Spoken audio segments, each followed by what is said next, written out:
Hello students, my name is Rajshree. मैं सहायक आचार्य इतिहास विभाग माणिक्यलाल वर्मा कॉलेज। आज मैं आपको जो टॉपिक पढ़ाऊंगी वो है कुषाण वंश और कनिष्क। कनिष्क कुषाण वंश का सबसे प्रतापी शासक था, इसलिए एग्ज़ाम की दृष्टि से आपका जो कनिष्क है वो इम्पॉर्टेंट टॉपिक है। तो इसके बारे में हम इस वीडियो में अध्ययन करेंगे। हम देखते हैं कि जो कुषाण वंश के बारे में जो हमें जानकारी प्राप्त होती है वो अधिकांशतः हमारे जो अभिलेख हैं और इसके अलावा चीनी इतिहासकारों से हमें प्राप्त होती है। चीनी इतिहासकारों के अनुसार जो कुषाण लोग थे वो यूची जाति की शाखा थे और इनका मूल निवास स्थान का था उत्तरी पश्चिमी चीन में कांसू प्रांत में इनका मूल निवास स्थान था। हुणों ने इन्हें यहाँ से पराजित कर दिया और यहाँ से इनको निष्कासित कर दिया। कहाँ से? कांसू प्रांत से।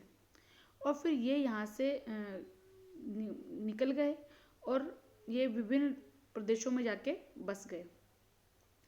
इन्होंने जो महत्वपूर्ण जो अपना प्रदेश जो इन्होंने रहने के लिए जो तैयार रहने के लिए मतलब जो किया था वो था बैक्टीरिया और आक्सस नदी की घाटी।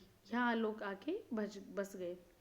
इसके बाद जो यूची जाति थी ये 5 भागों में डिवाइड हो गई, 5 भागों में विभक्त हो गई और प्रत्येक के ऊपर एक जो प्रमुख जो शासन करता था उसको बोलते थे शाह या शाही। ठीक है। ईसवीं शताब्दी के प्रारंभ में जो कुएई शुआंग नामक जो राज्य था उसका एक कुषाण नामक शाही या सरदार को वो राज्य मिला।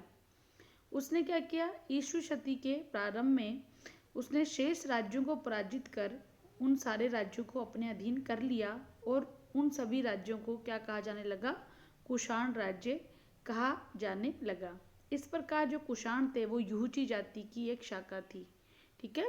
तो हम देखते हैं कि ये जो खानाबदोश जाति थी इनको उन्होंने खदेड़ दिया और वहाँ से आकर के ये अक्सस नदी के किनारे बस गए और वहाँ से विभिन्न शाखाओं में विभक्त हो गए।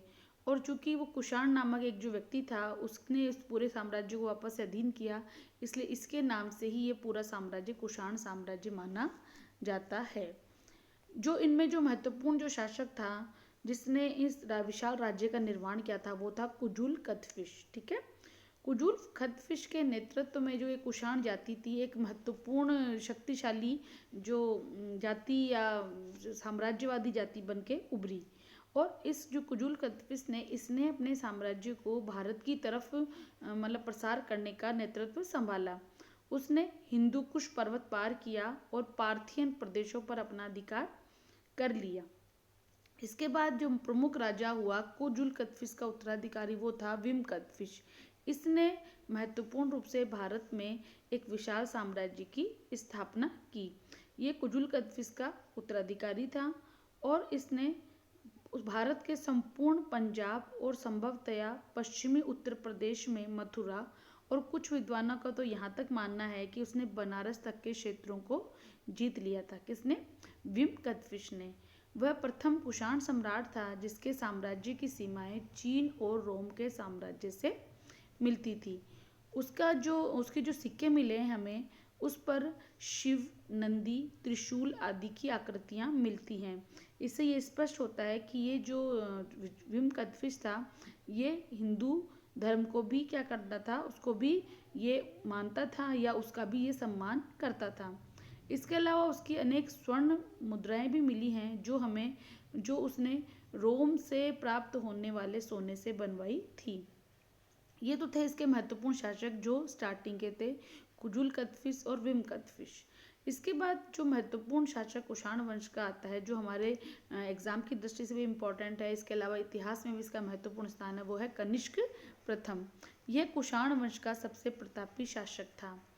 इसकी जो तिथि है इसके बारे में विभिन्न विद्वानों में मतभेद है, लेकिन अधिकांश विद्वानों का ये मानना है कि कनिष्क का राज्यारोहण वो 78 ईस्वी में हो गया था। अब हम महत्वपूर्ण रूप से बात करेंगे वो है कनिष्क की दिग्विजय की, कि कनिष्क ने कहाँ कहाँ किस किस क्षेत्र में उसने विजय प्राप्त की। तो सर्वप्रथम जो कनिष्क की विजय आती है वो था कि उसने कश्मीर की घाटी को अधिकृत किया, मतलब कश्मीर का प्रदेश उसने अपने अधिकार में ले लिया। और इसकी पुष्टि हमें कल्हण की राजतरंगिणी जो लेख है उससे मिलती है।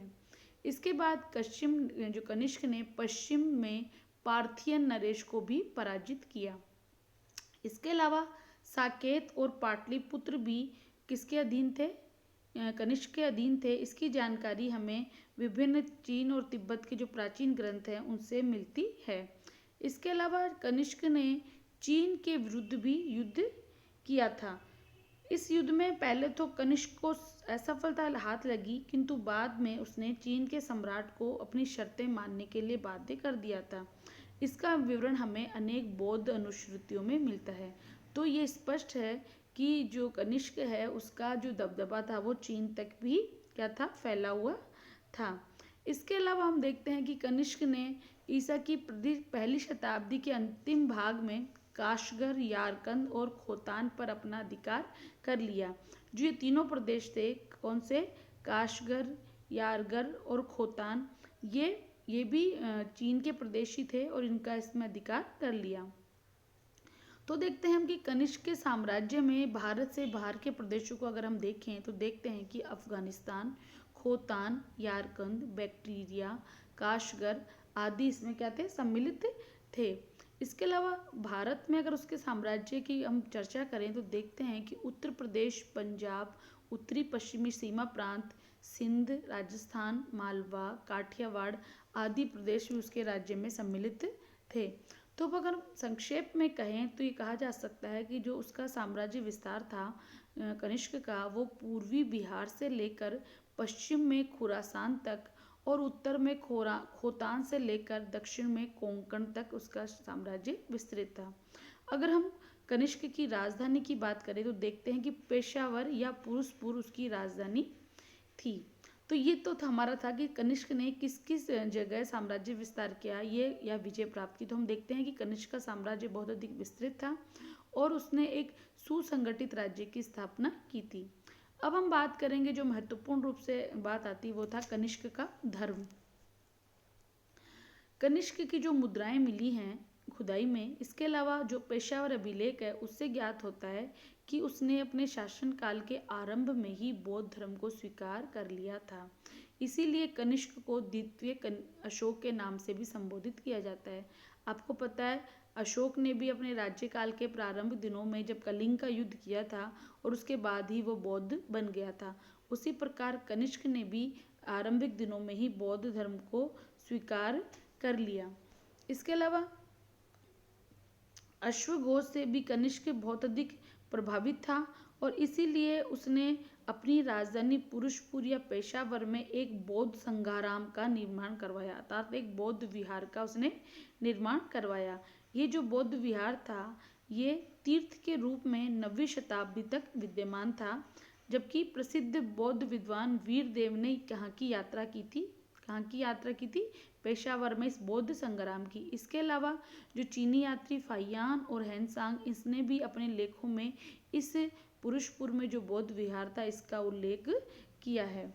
इसके अलावा हम ये कहें कि कनिष्क बौद्ध अनुयायी था, लेकिन वो इसके अतिरिक्त अन्य धर्मों के प्रति भी उसका दृष्टिकोण क्या था? सहिष्णु था या उदार था, जिस प्रकार अशोक का दृष्टिकोण था। क्योंकि हम देखते हैं कि कनिष्क ने जो सिक्के चलाए उसमें 2 प्रकार के सिक्के चलाए। एक तो था यूनानी सिक्के और दूसरे थे ईरानी शैली के सिक्के। तो इन सिक्कों पर हमें जो यूनानी, ईरानी और हिंदू देवी देवता सभी के चित्र हमें मिलते हैं, जैसे हेराक्लीस, सेरापिज, सूर्य, चंद्र, शिव, अग्नि आदि के जो चित्र हैं हमें इसके सिक्कों पर मिलते हैं। तो इससे स्पष्ट होता है कि वह सभी धर्मों या सभी संस्कृतियों के प्रति उसका दृष्टिकोण क्या था? उदार था। इसके अलावा जो उसकी राजसभा थी उसमें सभी धर्मों के अनुयायी भी उपस्थित रहते थे। इसके अलावा जो कनिष्क था उसने पार्श्व की जो बौद्ध भिक्षुक था उसकी मंत्रणा पर चतुर्थ बौद्ध संगति का आयोजन किया।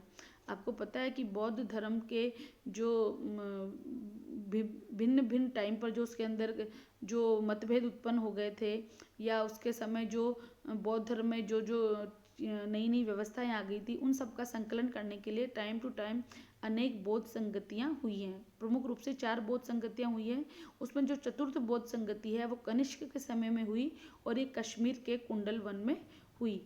इस बौद्ध संगति में जो अध्यक्षता की थी वो वसुमित्र ने की थी और जो उपाध्यक्ष का पद वो किसने संभाला था? अश्वघोष ने संभाला था। इसके अलावा 500 विद्वानों ने इस बौद्ध संगति में क्या किया था? भाग लिया था। और इस सभा में बौद्ध धर्म के अनेक जटिल प्रश्नों पर तर्क वितर्क किया गया और उसके बाद जो एक वाद विवाद हुआ, जो सार निकल के आया, उसके आधार पर एक भाष्य संकलित किया गया और इस भाष्य को विभाषा शास्त्र का नाम दिया गया। ठीक है, ये त्रिपिटक पर एक प्रमाणिक भाष्य की रचना की गई और कनिष्क ने इसे एक ताम्र पत्र पर उत्कीर्ण कराया और फिर उसको एक पत्थर के संदूर के ऊपर रखकर उस पर एक स्तूप का निर्माण करवा दिया गया। ऐसा हमें बौद्ध अनुश्रुतियों में जानकारी प्राप्त होती है। इसके अलावा इस बौद्ध संगति में चूंकि महायान संप्रदाय की प्रधानता थी, इसलिए इस काल में महायान संप्रदाय को राजधर्म घोषित किया और कनिष्क इसका संरक्षक बन गया। इस जो बौद्ध संगति हुई, इसमें मुख्य रूप से 2 कार्य किए गए। एक तो यह था कि जो नए विचार और बौद्ध दर्शन था उनको एक धर्म ग्रंथ के रूप में संग्रह किया गया और इसके अलावा जो संस्कृत भाषा का प्रयोग किया गया, जिसमें नए तरीके से लिखा गया, उसमें संस्कृत भाषा का प्रयोग किया गया। और दूसरा जो संगति का महत्वपूर्ण कार्य था वो था ये जो महायान शाखा थी बौद्ध धर्म की, उसको राजधर्म का रूप दिया गया। और ये संगति थी, हम देखते हैं तो ये 6 मास चली थी। कनिष्क की अगर हम मृत्यु की बात करें तो देखते हैं कि 101 ईस्वी के लगभग कनिष्क की मृत्यु हो गई। अब हम बात करें अगर ओवरऑल कनिष्क के मूल्यांकन की या हमारे जो हमने ये लेसन पढ़ा उसके निष्कर्ष की, तो काफ़ी बार देखते हैं कि जो कनिष्क था उसमें समुद्रगुप्त और अशोक के समान विशेषताएं विद्यमान थी। यह आपको स्पष्ट हो चुका होगा कि जिस प्रकार जो समुद्रगुप्त जिसने अनेक विजय प्राप्त की, जिसका हम आगे गुप्त साम्राज्य में अध्ययन करेंगे, तो इसी प्रकार कनिष्क ने एक और तो विशाल साम्राज्य का निर्माण किया और दूसरी तरफ अशोक की भांति बौद्ध धर्म का प्रसार भी उसने किया। इसलिए हम कह सकते हैं कि उसमें कनिष्क में अशोक और समुद्रगुप्त दोनों की विशेषताएं विद्यमान थी। इसके अलावा जो मौर्य साम्राज्य में के बाद, क्योंकि आपको पता है कि मौर्य साम्राज्य पहला साम्राज्य था भारत का जिसने एक सुसंगठित एक साम्राज्य की स्थापना की थी, लेकिन उसके पतन के बाद हम देखते हैं कि मौर्योत्तर काल में अनेक आक्रमण हुए, जैसे शकों का आक्रमण हुआ या फिर सातवाहनों का छोटा सा साम्राज्य बना, शुंगों का साम्राज्य ज़्यादा नहीं बन पाया, तो विभिन्न भारत एक छोटे छोटे एक टुकड़ों में विभक्त हो गया था। तो एक कनिष्क ने कुछ समय के लिए उत्तर भारत में एक शांतिपूर्ण व्यवस्था स्थापित करने की कोशिश की। इसके अगर हम बात करें उसके मूल्यांकन में, तो देखते हैं कि कनिष्क स्थानीय परिस्थितियों और आवश्यकताओं का अत्यधिक ध्यान रखता था, इसलिए उसके शासन काल में जनता सुखी और समृद्ध थी। इसके अलावा हम बात करें कि उसकी राजधानी जो पेशावर थी, उसकी राजधानी वो उत्तर दिशा में स्थित थी। ठीक है, और इसके कारण उसका जो व्यापार था दूसरे देशों के साथ, जैसे चीन के साथ, फारस के साथ, मध्य एशिया के साथ, वो शांतिपूर्ण रूप से क्या होता था? व्यापार होता था, क्योंकि पेशावर में इसकी राजधानी स्थित होने के कारण उसका जो मध्य एशिया से बार बार जो भारत पर आक्रमण हो रहे थे उसको उसने रोकने में एक महत्वपूर्ण एक अवरोधक का काम किया।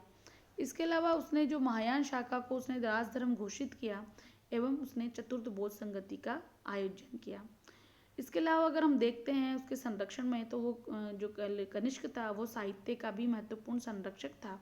उसने जो महान जो कवि था अश्वघोष, उसको राजाश्रय प्रदान किया और जो अश्वघोष की महत्वपूर्ण रचनाएं हैं बुद्ध चरित्र और सौंदरानंद, ये इससे हमें न केवल इतिहास की अपितु तत्कालीन जो सामाजिक सांस्कृतिक जो गतिविधियां थी, जो विकास था, उसकी भी हमें महत्वपूर्ण जानकारी प्राप्त होती है। इसके अलावा प्रसिद्ध दार्शनिक नागार्जुन ने दर्शन के ग्रंथों की भी रचना की। वसुमित्र भी उस युग का एक प्रसिद्ध दार्शनिक था और चरक का तो ये जो चरक था वो राजवेद्य था, ये किसका? कनिष्क का राजवेद्य माना जाता है।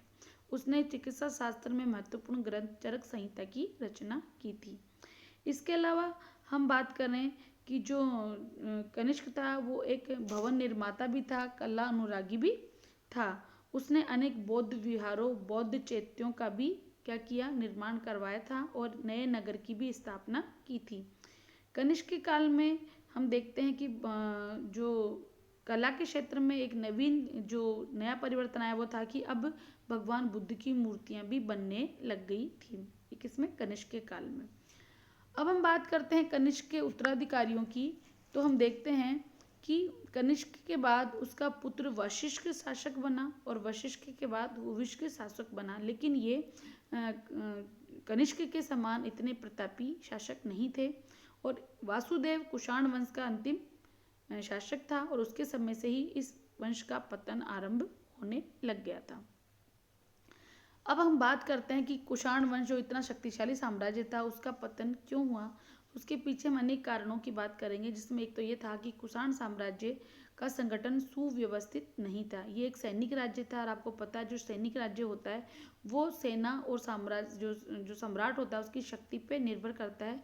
जैसे ही सम्राट जो पद पर कोई अयोग्य शासक बैठता है या इतना बलशाली शासक नहीं बैठता तो साम्राज्य का पतन होना स्वाभाविक है। इसके अलावा पश्चिम में शासानी साम्राज्य के उदय हो गया था और उस भारत पर निरंतर उनके आक्रमण हो रहे थे। इसके अलावा श्वेत हूणों के आक्रमण हो रहे थे, इसने भी भारतीय जो परिस्थितियां थी उनको छिन्न भिन्न कर दिया। भारत की जो स्थानीय जातियां थी एवं गणराज्य द्वारा स्वतंत्र राज्य की स्थापना की जाने लगी थी। इसके अंदर हम देखते हैं कि योद्धे, कुणिंद, अर्जुनायन आदि ने पूर्वी पंजाब और राजपूताना के क्षेत्रों में अपने स्वतंत्र राज्यों की स्थापना कर ली थी। इसके अलावा मथुरा एवं मध्य भारत में नागवंशी भारशियों ने भी अपने अपने राज्य की स्थापना कर ली। तो हम देखते हैं कि जो स्वतंत्र ये राज्य गणतंत्र बने तो धीरे धीरे ये साम्राज्य जो कुषाण शक्ति के अंतर्गत एक इकाई के रूप में उत्तर भारत का उदय हुआ था वो धीरे धीरे वापस छोटे छोटे टुकड़ों में विभक्त हो गया। इसी के साथ ये टॉपिक खत्म होता है। एग्जाम की दृष्टि से कुषाण जो कनिष्क जो इम्पोर्टेंट है, शॉर्ट क्वेश्चन में आपका विम कथफिसेस या कुजुल कथफिसेस या उनके सिक्कों के बारे में भी जानकारी प्राप्त मतलब क्वेश्चन बन जाते हैं। इसी के साथ ये टॉपिक मैं ख़त्म करती हूँ। धन्यवाद।